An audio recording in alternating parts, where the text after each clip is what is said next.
Today we have Goldie Srivastav, who's the co-founder and CEO of Smarty. Welcome, Goldie. Thank you. Thank you so much for having me.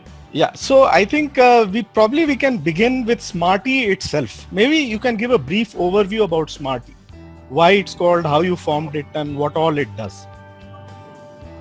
Yeah. So Smarty, Sunil, is India's first and till date the largest shared electric mobility platform. We started Smarty way back in 2014, roughly 6 years ago.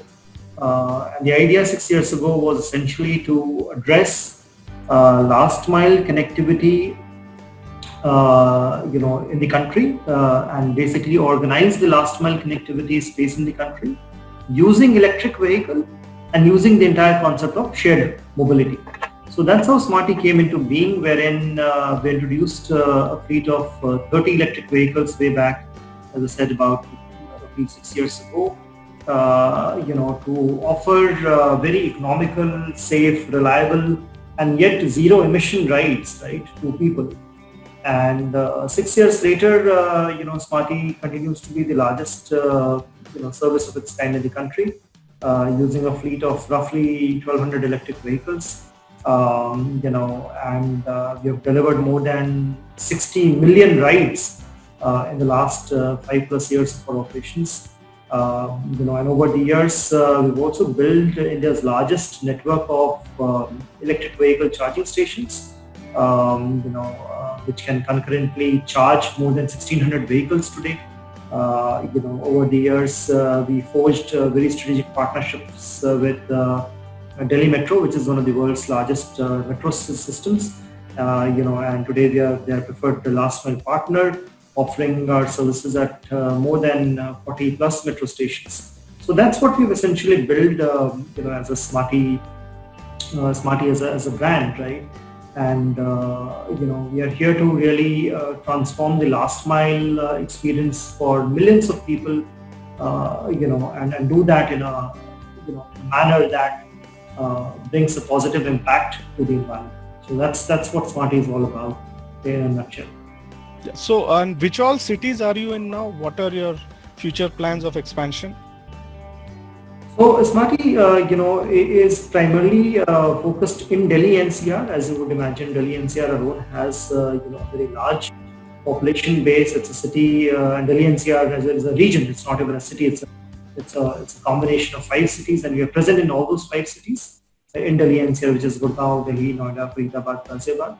So we're already present in all of these cities, and we, had it not been for the lockdown, we would have already gone live in 2 additional cities by this time.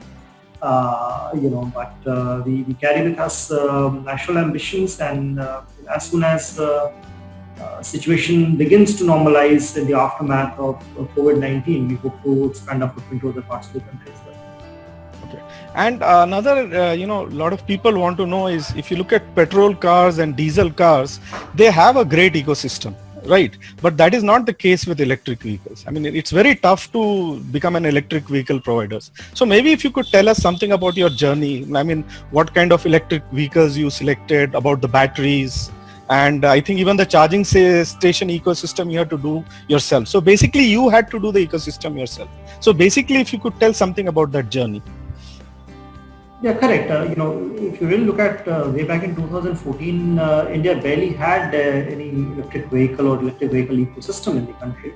So in that sense, not only were we the first movers, but we were also kind of a industry or a category creator. And the problem in being a category creator is that you have to do all the heavy lifting. So not only, to your point, right, not only did we have to create an entire service model as far as our business is concerned, we had to literally own and build a lot of the backbone of that service business, right? Which is, acquiring the entire fleet of vehicles, building, our own EV charging station, building our own maintenance and repair capability, building, our own sets of partnerships around battery and energy and so forth. So it was, I would say, both difficult, but at the same time, very enriching journey, right? To to build that entire ecosystem. And it is the by virtue of having built that ecosystem is today we continue to be market leaders because we understand the different aspects that one needs to ensure in a sustainably run business in electric mobility. So over the years, I think we acquired a lot of experience. We made our mistakes. We learned from those mistakes, and and in that sense, we've been a category creator. We've been a trendsetter, so to speak. To your point about what if so, when we started off with electric vehicles, electric three-wheelers predominantly, using a local supplier, the first 30 vehicles, right? And then we eventually went and forged partnerships with automotive giants like Kinetic and Mahindra Electric and so on, right? Similarly, on the battery side, we started off with locally made lead-acid batteries, and then we went on to work with again large battery OEMs in the lead-acid space like Amron and Exide, and then over a period of time moved our entire fleet onto lithium-ion batteries, working with partners like Hexacom and Panasonic and a few others, and then more recently we also migrated a decent number of our fleet onto battery swapping solutions, working with partners like Sun Mobility and a few others. So we've had a sort of a phenomenal evolution in our business, wherein not just us, but we also saw and we helped sort of the ecosystem grow along with us, right? We were able to provide a lot of inputs to our automotive partners as to how they should build a better product. We were able to provide a lot of valuable inputs to our energy partners as to how they should better design their battery packs and so on and so forth. We were able to influence a lot of change in consumer behavior, so to speak, right? So I think it's been a fairly enriching journey for us over the last 5 to 6 years, wherein we have ended up building a whole ecosystem. And today I think we've come to a point wherein and it fills us, makes us, really proud to see a lot of people, a lot of companies have actually started coming and specializing in parts of that ecosystem, right? And one very sort of common analogy that I give to people is that, I mean, what we've done today here in this business is almost akin to what happened in the telecom industry 2 decades ago, right? And when the first players in telecom like the Airtels of the world came in, right? They ended up building the entire ecosystem, right? Not just the technology piece or the service product, but also the entire telecom infrastructure, the optical fiber infrastructure, the entire backbone of mobile telephone in the country, right? Was built by a handful of players. So it's a similar role that I think we've played over the last few years, and we're very excited. We're thankful to all the partners that have helped us in this journey over the last few years. So, and one more thing I'd like to know about the batteries, because usually the biggest problem point is the batteries. So what are the latest batteries you use? How long do they last? And I think I'm also interested in your charging stations, because another problem is when you have an electric vehicle, how do you charge? So I think you have huge charging stations. Maybe if you can talk about, how many they are, how many cars they service, and do they work around the clock and all that? Yeah, so let me answer your second question first. You're right. I think, unlike internal combustion vehicles, wherein there's already a large network of fuel stations around the country, right? Electric vehicles does not have a similar ecosystem, and that's why we ended up building our own network of EV charging stations. And at this particular point, we have 20 charging stations operational within Delhi NCR. And just to give you a size of, when we talk about charging stations, these are not 1 or 2 vehicle stations. These vehicles, the small stations that we have, can concurrently fuel up 30 vehicles. The largest one can concurrently fuel up 300 vehicles, right? So that's the scale at which we build these 20 charging stations. And again, had lockdown not been there, that number would have been 30. The 10 stations that are at different stages of commissioning and they're stuck because of delays and so on.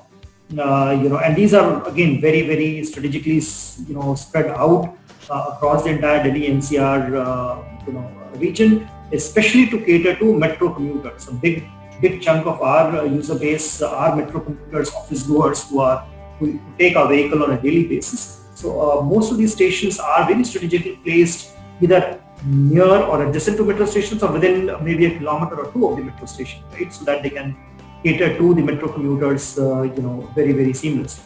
So we've built a very large network, and we continue to build more. Again, right before the lockdown, we won a significant contract with another train operator in another part of the country. There again, we were in the process of setting up our own base of charging stations. So we're doing a lot of work around creating the base infrastructure. To your earlier questions about batteries, yes, you're absolutely right. And batteries have been an evolving journey. I would say for EVs, not just for us, but around the world, right? I mean, if you look at even cutting edge players like Tesla, I mean, the types of battery they would used to use in the car 6 years ago or 7 years ago and versus today is a very different one, right? So same for us as well. I mean, I recollect the days when we used to use lead acid batteries wherein it required changing or filling up with water every 15 days, right? I mean, that's how rudimentary the technology was. To all the way today, wherein we've evolved to battery swapping stations, right? Wherein batteries can be fueled up in less than 5 minutes, right? I mean, a vehicle comes to the swapping stations, and in under 5 minutes, they have a brand new battery pack ready to run, available to them. So that's the journey that we have undertaken over the last many years, and it's a journey that I think will continue to evolve. Right? There's already a lot of advancements that's happening as far as the battery tech is concerned.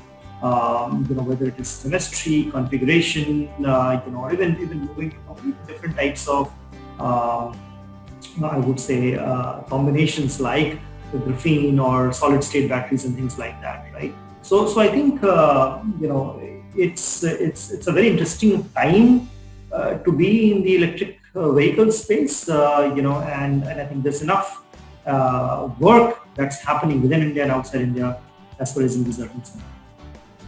So, and another, I'd like to maybe look at this market. If you look at metros, I mean, the metros which are ready, under construction and proposed, I think more than 40 cities are planning metros of some kind.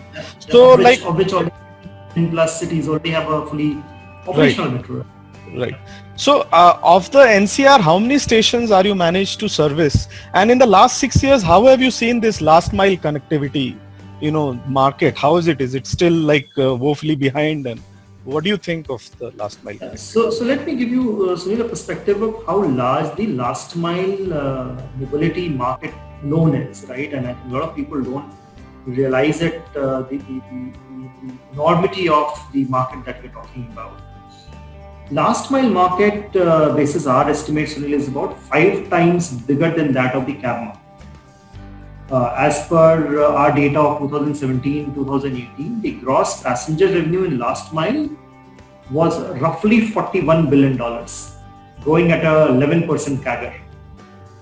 And so by 2023-24, this market should easily be a $60 to $70 billion market from a passenger revenue perspective, right? Now that is a massive, massive market. And what is this market served by today? This market is traditionally served by 3 form factors, right? One are your auto rickshaws, the ubiquitous, yellow, green, yellow, black auto rickshaws that run the length and breadth of the country. There are about 6 million of those, right? In addition to that, there are about 10 million cycle rickshaws that again run predominantly in the northern and eastern part of the country, especially tier 2, tier 3, tier 4 cities and villages, right? There's about 10 million of those.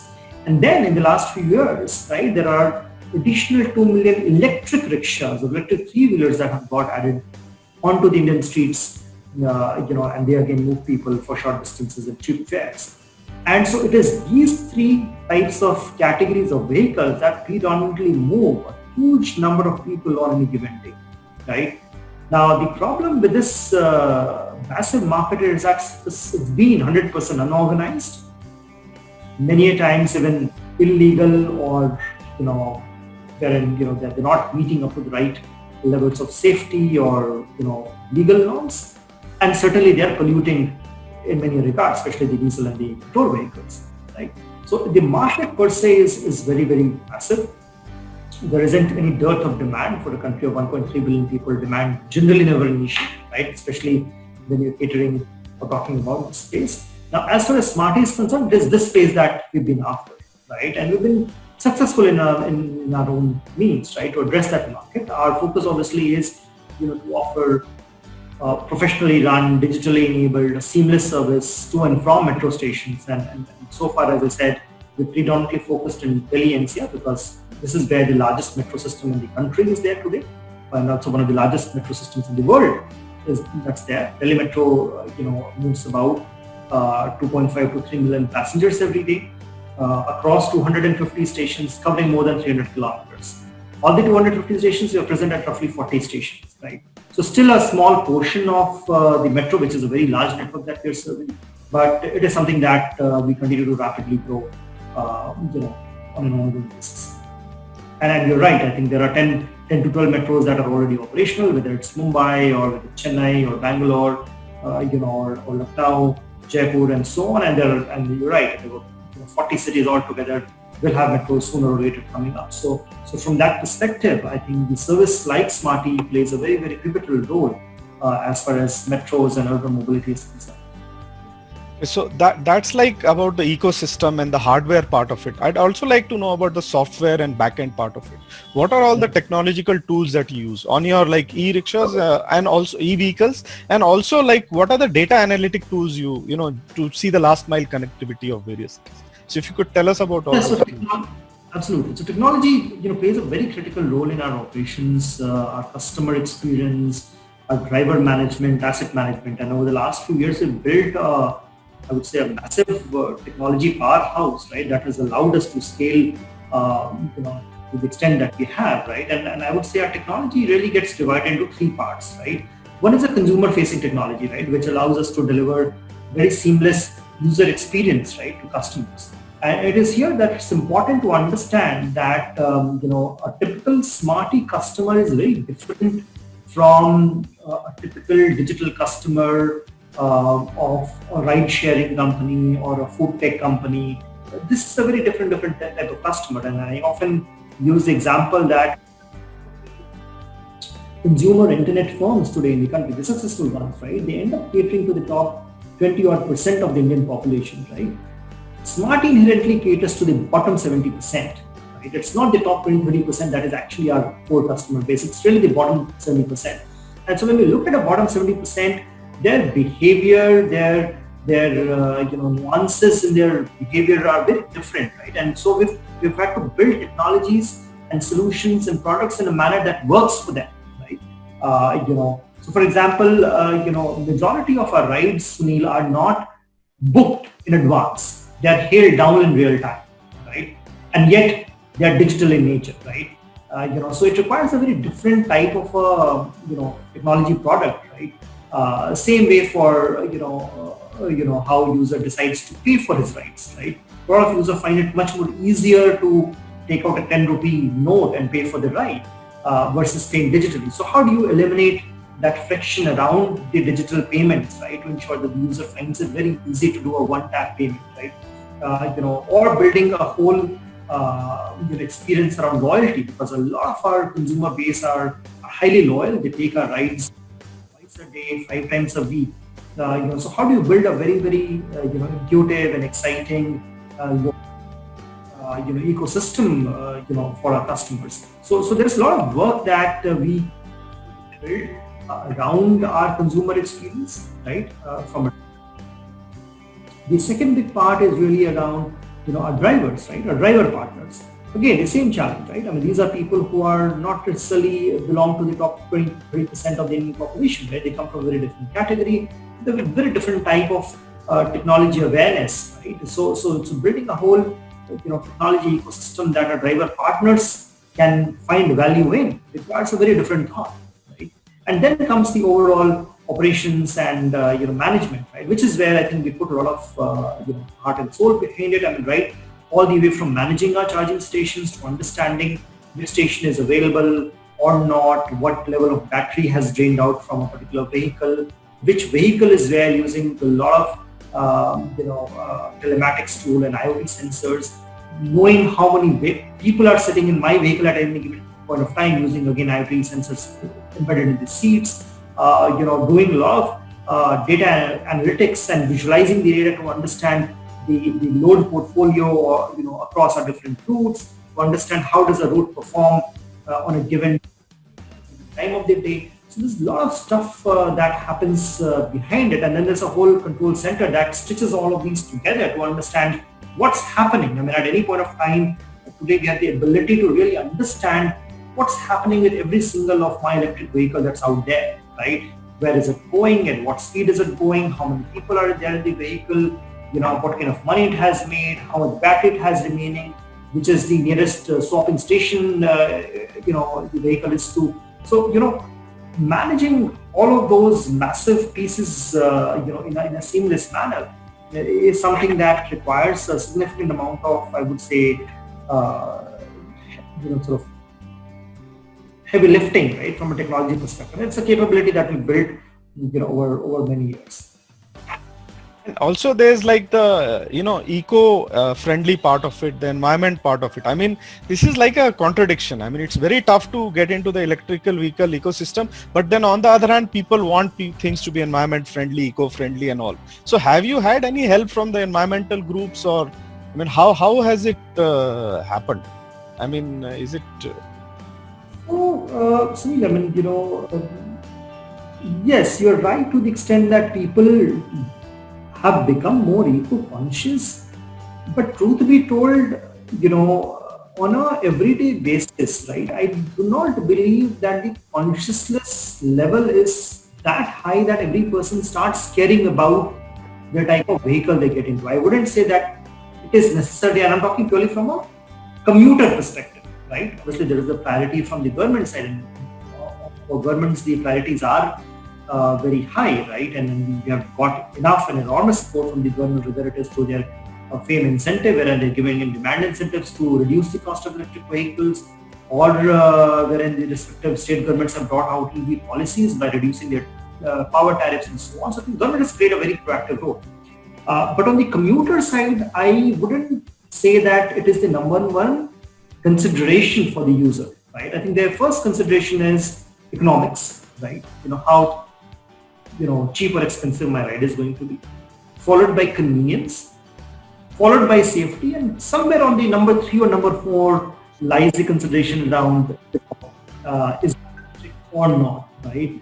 And I think if we can address the first 3, right, and make the first 3 on power with everything else that's out there, so which means if the pricing is going to be as competitive as any other form factor that's out there, if we are going to be as convenient, right, for a customer to hail or ride a Smarty, and if we are going to be safe, which we are, and we claim to be one of the safest modes of transports in the country, then I guess selling commuters the value prop around sustainability and zero emission becomes much more easier, right? The reverse, unfortunately, does not. We haven't found that to be holding true. So then maybe one last question I'll ask is about the COVID-19 crisis. Because what has happened is this has thrown every industry off the rails. Like some are thriving, like the collaboration industry is like zooming, and on the other hand, some are not doing that well. So how have you, ensured BCP? And I believe you actually managed to launch a product called Delivery during this time. And that is one aspect. And second aspect, on the ground level, social distancing, masks, how are your e-vehicles functioning? So if I could have both. So again, let me answer the second question first, given that pertains to our passenger business more, and then maybe spend a few minutes talking about how during this crisis, actually not during the crisis, we had started diversifying even before the crisis, and we doubled down on that during the end. From a passenger mobility, look, I think as soon as the crisis hit, we adopted some of the best industry practices, which we continue to do today, right from the time a driver reports to our charging hubs to ensure that the driver is wearing a mask, has sanitized the vehicle, his temperature checks are under the threshold, all the way to ensuring that the driver is trained and equipped with right resources to sanitize the vehicle after every ride and before every ride, ensure that the driver is always in mask. He in turn ensures that the passenger that is boarding is not without a mask. Further to that, we also created these transparent partitions in our vehicle to ensure that no customers actually comes in physical contact with other customer if he or she does decide to share the vehicle. In addition to that, helpline numbers, Arogya Setu app. So pretty much all the standard, I would say, recommended practices that are out there. I don't think we've left any stone unturned to ensure that to ensure that our rides are safe. And further, we took a step further, which kind of hit us initially, but I think the customers started appreciating it. We eliminated cash completely from our business. So we absolutely told our customers that, look, we've been accepting cash for a very long time, but owing to this crisis, and otherwise also, if you do need to take a ride, you've got to pay digitally, right? And we've made it much more easier. I mean, customers can use UPI, they can use QR codes, any number of wallets. We have made all instruments available for them to pay, right? I mean, it's one tap pay option. So we've taken a lot of those steps to ensure that the contacts are minimized to the highest level possible. The vehicle sanitization is done very, very effectively. And over and above that, our driver partners are fully trained and equipped, right, to ensure that ride safety is never compromised. Right? So that's essentially what we've done, on the passenger safety side in view of COVID-19. Coming back to your first question around how have you managed business continuity during these times? Yes, it's been a very tough last, I would say, 3.5-4 months. The business has been impacted, beyond our imagination, and we are not alone. I believe pretty much almost all the industries, all the major industries are facing the same challenge. The only silver lining for us is that for last 1.5 years, we've been working also on doing last mile delivery, though at a smaller scale. And early in the year 2020, we actually launched a dedicated last mile delivery service under the brand name Delivery, right? This was launched in February, and COVID hasn't become real for all of us. So in that sense, we kind of call it happenstance or whatever, right? But we were able to ramp up our delivery side of business significantly. In June, sitting here in June, I mean, if I were to compare between March and June, we've grown about 800% that business. So very, very robust growth is what we are seeing there. We're working with nearly a dozen marquee clients, from around the country, the big e-commerce majors, the big majors in the food tech, and so on. And that's where we've been able to create enormous value, right? Because again, if you really think about it, as an impact of COVID-19, there's also a much greater awareness amongst corporates to pivot towards eco-friendly mobility solutions, right? Eco-friendly solutions of logistics, right? And that's where Smarty fits in beautifully. And not just it's eco-friendly, it's also economical, right? So the economics of our vehicles are generally almost always better than that of a diesel or a petrol vehicle, right? So there's an economic advantage, and there's also the social responsibility element around it. So which is why we've seen clients being very, very eager to work with us. I would dare to say we cannot grow as fast as the demand already is, right? We're still falling short, from the supply side, and we continue to ramp that up.